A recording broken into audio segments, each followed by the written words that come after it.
Alright, so today I'm going to go over how to set up the Sound Reactive LED controller, which is now available on my website, which you see here. I'm currently selling DIY kits and a few completed devices, but let's start with the kits and go through some general details first. So the kit comes with everything you see here, and it requires basic soldering experience to wire it together. Everything you need for the controller is included except for the enclosure. And of course, you'll also need a power supply and LED strip. The controller is compatible with both 5-volt and 12-volt LED strips and power supplies. You also have the option of getting a battery version which is compatible with 5-volt strips. Now, even though I won't be going through this in today's video, I've also provided a build documentation. Again, all you need is basic soldering experience to wire it together, and I've provided easy-to-read diagrams which show how everything should be connected.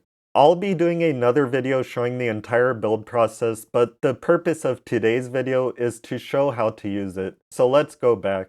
Now let's quickly go through some more features and specs. Includes 8 different modes, 7 of which are sound reactive effects. Supports both single data line LED strips and data plus clock LED strips. Both can run simultaneously. And here's a list of some of the supported LEDs. It's designed to support strips up to 512 LEDs in length. But to be perfectly honest, I've only tested it with about 200, so hopefully someone with longer strips can help verify this. Anyway, sound is picked up by a microphone, but an optional line input can also be added. It has ultra-low power consumption at only 5 milliamps in low power mode and 14 milliamps in regular mode. Low power mode is recommended for battery-powered devices. The only difference is the CPU speed. It instantly enters sleep mode if no sound is detected, and instantly wakes up if there's sound. Sleep mode consumes only 0.35 milliamps. Now compare the power consumption of my device to the WLED project, which is another LED controller that also has some sound reactive effects, but honestly I think the effects in my device are better. Anyway, WLED runs on the ESP32, which is a pretty powerful microcontroller that also has Bluetooth and Wi-Fi. This allows the user to control it through a web browser, which is pretty nice. However, having a powerful CPU and Wi-Fi means high power consumption. According to this thread, WLED does not take advantage of any sleep modes. This means power consumption can range from 100 milliamps up to 260. A simple Google search also confirms this, but also mentions that it can spike up to 600 or 700 milliamps during Wi-Fi transmission. Now compare that to my device, which only uses 5 milliamps in low power mode and only 1/3 of a milliamp when it's sleeping. It's a night and day difference, which means my controller is the clear winner for battery powered devices. Alright, so now let's go through the user guide, which explains how to use the device and how to set it up. The first page goes over the different modes, which I've already explained in a previous video. So let's go to the second page, which explains how to go through the device's settings. So for this, I'm gonna switch to the camera now. Alright, so let's do a live demo of how to do the settings. And I hope the camera position is okay. I'm trying to get both the device and part of the strip in the same frame, so hopefully this works out. Now, to get into the settings, you first need to be in mode 1. So this is mode 1 with the just solid color, and it's not sound reactive. And of course, if you tap the button, that cycles through the different modes. So if you happen to be on another mode, just keep going through the modes until we are in mode 1. Next, hold the button for 5 seconds and let go. So 1, 2, 3, 4, 5. Okay, so now the LEDs will change red when you're in the settings. The first setting is exclusively for the single data line LED strip, and the reason for this is because some LED strips swap the red and green channels. So depending on which strip you have, you need to set which one comes first. So if I move the control knob, you can see this strip turn green. And then if I turn it the other way, it turns red. So what you want is for the strip to be red. That's the correct setting for this. So once it's red, hold the button for 2 seconds to continue to the next setting, and you'll see it blinks to confirm. Okay, so now it will slowly blink when, in this setting is where we set how many LEDs your strip has. Now, you can set it to anything you want. For this demonstration, I'm going to set it to something that's visible in the camera. Even though the strip goes off camera, we're going to set it shorter. So to do this, you first set the hundreds place, then set the tens place, and then set the ones place. And you choose the digit with the knob. So first we're setting the hundreds place.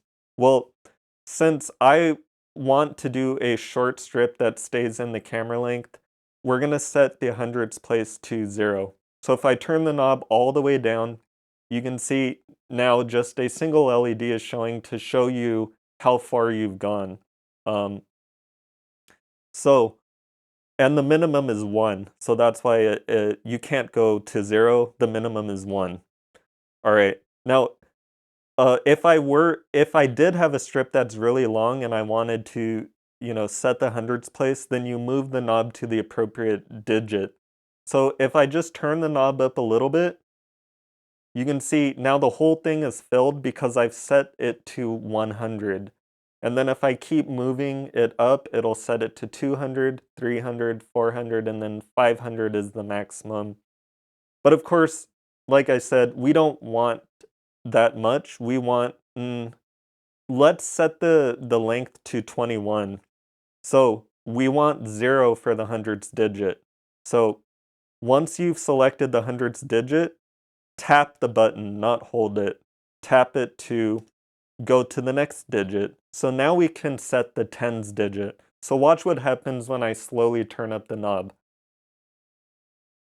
Now it's set to 10, and if I move it a little more, 20, and then so on up to 90.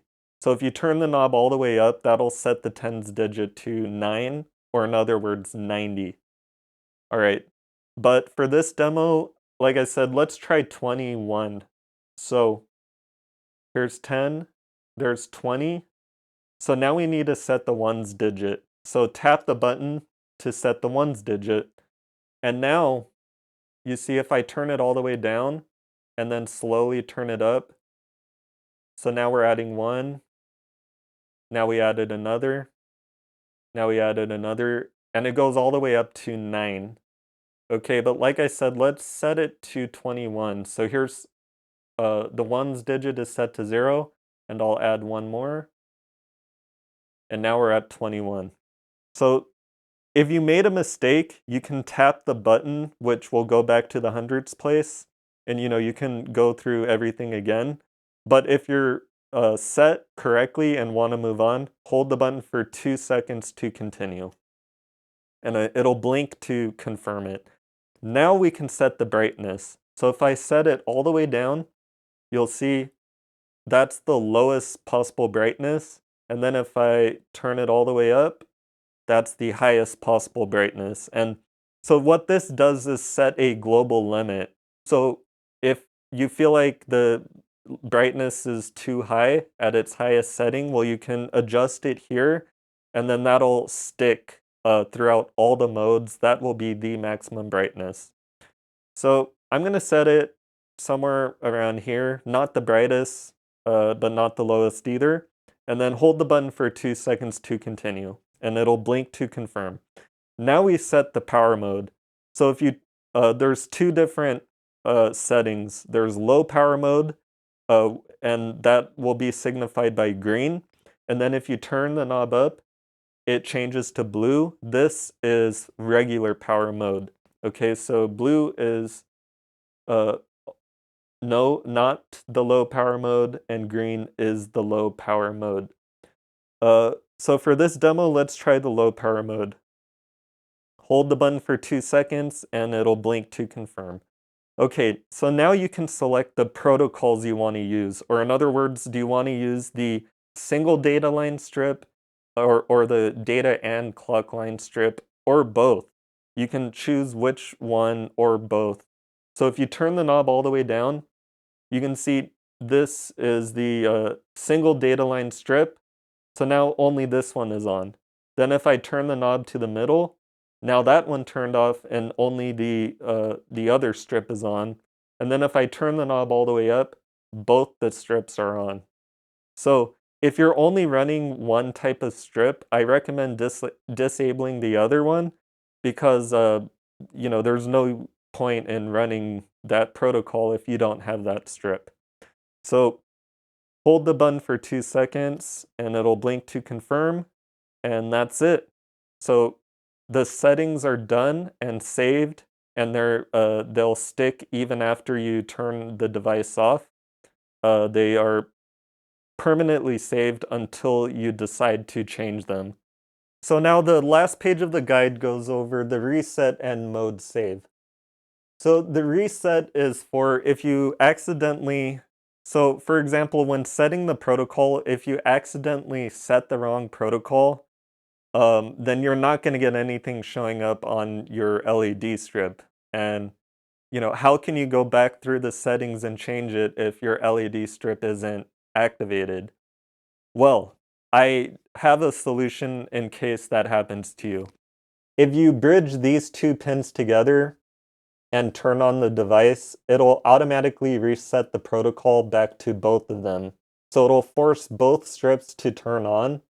Then what you can do is go into the settings and set the appropriate settings that you want, turn off the device, desolder the connection between these two, and then it'll then you'll be good to go. So this is just for emergencies if you need to force both strips to turn on. And then lastly is mode save. So normally when you turn on the device, it starts at mode 1, and you need to push the button to get to the mode that you want. So let's say I want this mode. What you can do is hold the button. Well, actually, if you hold the button, it pauses everything. So I'll push it now, and you'll see it's paused. And then if I let go, it continues. So you can, keep doing that. And it's kind of fun. You can, interact with it. But you need to hold it or else it'll switch the mode, of course. If you just tap it, it switches the mode. But if you hold it, it doesn't switch the mode, and yeah. However, if you hold the button for 10 seconds on one of these modes, so let's do that now, 2, 3, 4, 5, 6, 7, 8, 9, 10. Okay, now I'm going to turn off the device, and then I'll turn it back on. And you'll see it automatically started on that mode. So that's useful, especially if you have like a battery powered device and you don't want all the controls. Like let's say you just want one mode and you have put the device in, I don't know, like a guitar or a Star Trek, like there's different models of the ships or anything you want to put this in. You might not want to include the controls, you might just want a single function. Well, this is how you can do it. You just set up the device with the button, do the mode save, and then you can do whatever you want with it. It'll automatically start at that mode. Now, if you scroll down the page, you'll see where you can purchase the kit. You can choose between the power supply version or the battery version. You can also choose which LED strip connector you want, either a 3-pin or a 4-pin connector. If you need an enclosure, I'm also selling 3D printed ones, or if you have a 3D printer yourself, I've also provided the STL files. I'm also selling completed devices, but I have a very limited number available. I also have a couple of these cute little USB stick versions as well. If you have any questions, feel free to ask, and like I said earlier, I'm also planning to do another video showing the entire build process step by step. So if you'd like to see that, drop a comment and let me know. And also give the video a thumbs up and be sure to subscribe if you haven't already. Thanks for watching, and I'll see you in the next one.